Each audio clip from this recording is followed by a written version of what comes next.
சொல்கிறார்கள், நபி அவர்கள் நவுத்பில்லா வேதாகமத்திலிருந்து காப்பி அடித்து திருக்குரானை எழுதினார் என்கிறார்கள். திருக்குரானிற்கும் வேதாகமத்திற்கும் நிறைய ஒற்றுமைகள் இருக்கிறது என்று நாம் ஒற்றுக்கொள்கிறோம்.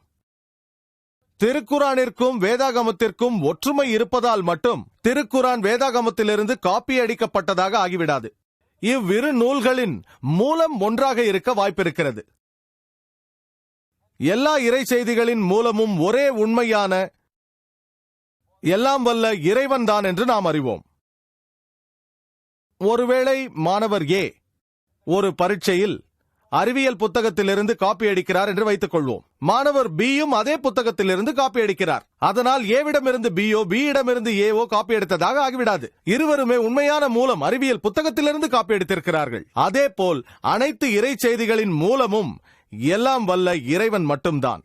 மேலும் யாராவது ஒருவர் மற்றொருவர் இடத்திலிருந்து காப்பி அடித்தால் தான் யாரிடமிருந்து காப்பி அடித்தாரோ அந்த நபரின் பெயரை எழுத மாட்டார். திருக்குரான் இறை தூதர் இயேசு கிறிஸ்து அவர்களுக்கு மதிப்பும் மரியாதையும் தருகிறது. வேதாகமத்திலிருந்து காப்பி அடித்திருந்தால் இயேசு கிறிஸ்துவிற்கு மரியாதை தர வேண்டிய அவசியம் இல்லையே. பக்கத்தில் இருப்பவரிடமிருந்து காப்பி அடித்தால் என் பக்கத்தில் இருப்பவர் சிறந்த அறிவாளி, அறிவியல் ஞானம் உள்ளவர் என்றெல்லாம் எழுத மாட்டோம். ஆகவே நபி அவர்கள் வேதாகமத்திலிருந்து காப்பி அடித்திருந்தால் எதற்காக அவர் மோசே, இயேசு கிறிஸ்து அவருக்கு சாந்தி உண்டாகட்டும் அவர்களுக்கெல்லாம் மரியாதை தர வேண்டும்?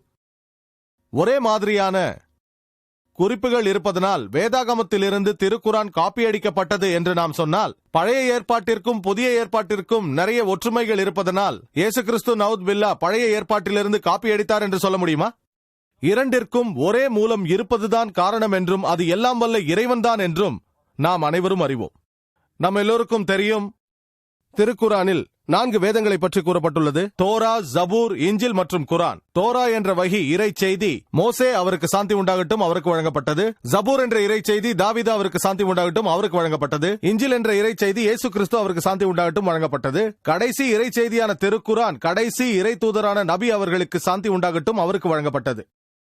திருக்குரானுக்கு முன்பாக வந்த அனைத்து இறை செய்திகளும் அனைத்து வசனங்களும் தூய்மையான வடிவத்தில் இல்லாமல் குழப்பப்பட்டு கலங்கப்பட்டு மாற்றப்பட்டு இருக்கும் போதிலும் இந்த வசனங்களின் அநேக பகுதிகளில் இன்றும் நாம் ஒற்றுமையை காண முடியும். நீங்கள் எது சரி என்று தெரிந்து கொள்ள வேண்டும் என்றால் நீங்கள் ஃபுர்கான் திருக்குரானிலிருந்து சரிபார்க்க வேண்டும். திருக்குரானில் சொல்லப்பட்டிருந்தால் அந்த வசனத்தின் அந்த பகுதியானது இறைவனுடைய வார்த்தை என்று நாம் தெரிந்து கொள்ளலாம். அநேக மனிதர்களுக்கு திருக்குரான் வேதாகமம் பற்றிய ஞானம் இருக்காது. ஆகவே எது சரி என்று அவர்கள் எப்படி தெரிந்து கொள்ள முடியும்? எது காப்பி அடிக்கப்பட்டது என்று எப்படி தெரிந்து கொள்ள முடியும்? இதை சோதிக்க அறிவியல் தான் சிறந்த வழி. இவ்விரண்டையும் அறிவியலை வைத்து நாம் சோதித்து பார்க்கும் பொழுது வெண்ணெய் எது சுண்ணாம்பு எது என்ற வித்தியாசம் தெரியும். மேலோட்டமாக படித்தால் வேதாகமமும் திருக்குரானும் ஒன்று போலத்தான் தோன்றும். ஆனால் நாம் அதை ஆராய்ந்து அலசி பார்த்தால் வெண்ணெய்க்கும் சுண்ணாம்பிற்கும் இடையே உள்ள வித்தியாசம் தெரியும். நாம் வேதாகமத்தை படித்தால் அதன் முதல் புத்தகமான ஆதியாகமம் அதிகாரம் 1 எல்லாம் வல்ல இறைவன் வானங்களையும் பூமியையும் 6 நாட்களில் படைத்தான் என்று சொல்லப்பட்டிருக்கிறது. இந்த 6 நாட்கள் 24 மணி நேரங்களை கொண்டது வேதாகமத்தில் சொல்லப்பட்டிருக்கிறது. திருக்குரானிலும் இந்த பிரபஞ்சத்தின் படைப்பை பற்றி சொல்லப்பட்டிருக்கிறது. அதில் எல்லாம் வல்ல இறைவன் வானங்களையும் பூமியையும் 6 ஐயாம்களில் படைத்தான் என்று சொல்லப்பட்டிருக்கிறது. ஐயாம் யோம் என்ற சொல்லின் பன்மையாகும். யோம் 24 மணி நேரங்களை உள்ளடக்கிய ஒரு நாளை குறிப்பிடும். இந்த சொல்லின் இன்னொரு அர்த்தம் என்னவென்றால் ஒரு நீண்ட காலம், ஒரு யுகத்தை குறிக்கும். இன்று விஞ்ஞானிகள் நமது பிரபஞ்சத்தை படைக்க பல ஆயிரம் கோடி ஆண்டுகள் பிடித்தன என்று சொல்கிறார்கள். ஆகவே 24 மணி நேரங்களை கொண்ட 6 ஆண்டுகள் பிடித்தன என்று சொல்கிறார்கள். ஆகவே 24 மணி நேரங்களை கொண்ட 6 நாட்களில் படைக்கப்பட்டது என்று சொல்வது தவறு.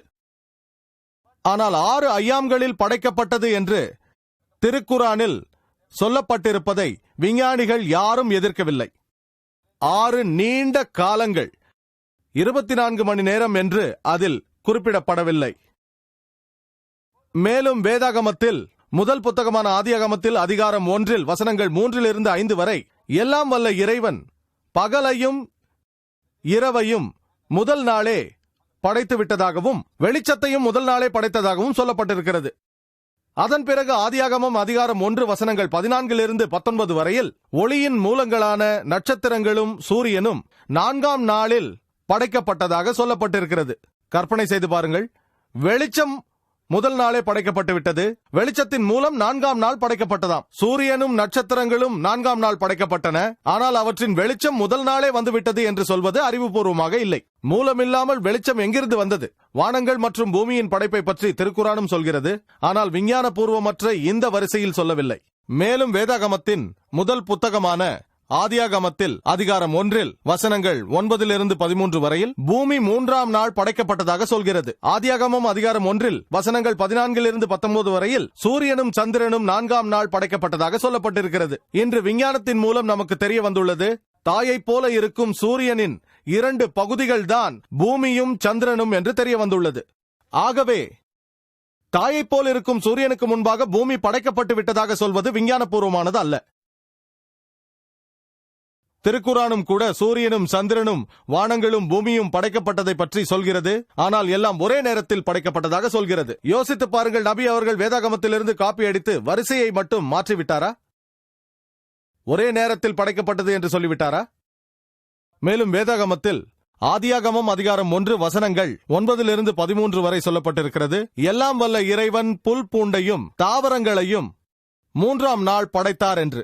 ஆதியாகமம் அதிகாரம் 1 வசனங்கள் 14-19 சூரியன் 4ஆம் நாள் படைக்கப்பட்டதாக சொல்லப்பட்டிருக்கிறது. விஞ்ஞான பூர்வமாக இது சாத்தியமல்ல. தாவரங்கள் சூரிய ஒளி இல்லாமல் எப்படி உயிர் வாழும்?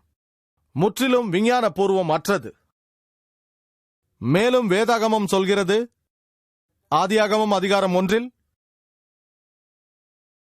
வசனம் 16 எல்லாம் வல்ல இறைவன் 2 பெரிய ஒளிப்பிழம்பை படைத்தான் என்று. அதில் பெரியதாகிய சூரியன் பகலிலும் சிறியதான சந்திரன் இரவிலும் ஒளிரும் என்று சொல்லப்பட்டிருக்கிறது. இதன் மூலம் சூரியனும் சந்திரனும் தமது சொந்த சுயமான ஒளியையே கொண்டுள்ளன என்ற கருத்தை முன்வைக்கின்றது. ஆகவே சந்திரனின் ஒளி அதன் சொந்த ஒளி என்று வேதாகமம் சொல்கிறது. ஆனால் திருக்குரான் சொல்கிறது, சூரா ஃபுர்கான் அத்தியாயம் 25 வசனம் 61 சந்திரனின் வெளிச்சம் சொந்த வெளிச்சம் அல்ல, பிரதிபலிப்பு வெளிச்சம் என்று. யோசித்து பாருங்கள், நபி அவர்கள் வேதாகமத்திலிருந்து காப்பி அடித்து சொந்த வெளிச்சம் அல்ல பிரதிபலிப்பு வெளிச்சம் என்று சரி செய்தாரா? மனிதனுக்கு இது சாத்தியமல்ல. இது குறித்த ஞானம் எல்லாம் அல்ல இறைவனுக்கு மட்டும்தான் இருக்கும். இது போன்ற பல உதாரணங்களை பற்றி பேசிக்கொண்டே இருக்கலாம்.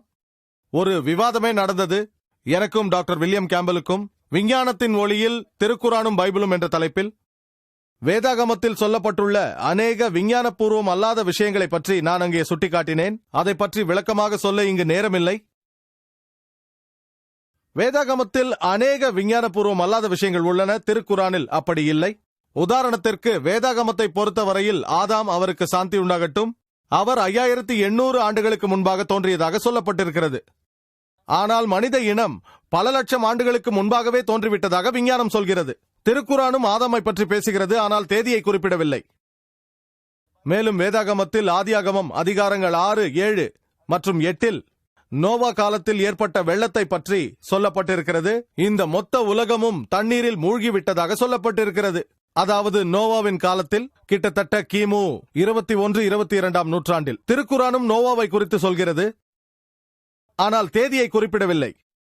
வெள்ளத்தை பற்றியும் சொல்லப்பட்டிருக்கிறது, ஆனால் அது ஒரு சின்ன நிகழ்வுதான். மொத்த உலகத்தையும் அல்ல, நோவாவின் மக்களை மட்டும்தான் வெள்ளம் சூழ்ந்ததாக சொல்லப்பட்டிருக்கிறது. இன்று தொல்பொருள் ஆராய்ச்சியின் ஆதாரங்கள் எகிப்தின் 11வது அரச வம்சமும் மேலும் பாபிலோனின் 3வது அரச வம்சமும் கிமு 21-22ஆம் நூற்றாண்டு வரை எந்த இடையூறும் இல்லாமல் ஆட்சி புரிந்ததாக தெரிவிக்கிறது. தொல்பொருள் ஆராய்ச்சியின் ஆதாரங்கள் வேதாகமத்தை தவறு என்கிறது. இது போன்ற நூற்றுக்கணக்கான உதாரணங்கள் உள்ளன, நேரம் இடம் கொடுக்காது. ஆகவே நிச்சயமாக இந்த திருக்குரான் வேதாகமத்திலிருந்து காப்பி அடிக்கப்பட்டதல்ல. இது ஒரு போலி ஆவணமும் அல்ல. திருக்குரானில் சூரா சஜ்தா அத்தியாயம் 32 வசனங்கள் 1-2 வரை சொல்லப்பட்டிருக்கிறது, இதுவரை தூதர் அனுப்பப்படாத மக்களுக்கு அச்சமூட்டி எச்சரிப்பதற்காக எல்லாம் வல்ல இறைவனே அனுப்பிய உண்மை செய்தி என்று உறுதிப்படுத்தி உள்ளது. எனவே திண்ணமாக நபி அவர்கள், அவருக்கு சாந்தி உண்டாகட்டும், திருக்குரானின் ஆசிரியர் அல்ல, வேறு ஏதோ மூலங்களிலிருந்து இலக்கிய திருட்டு செய்து உருவாக்கியதும் அல்ல என்று தெளிவாக தெரிகிறது.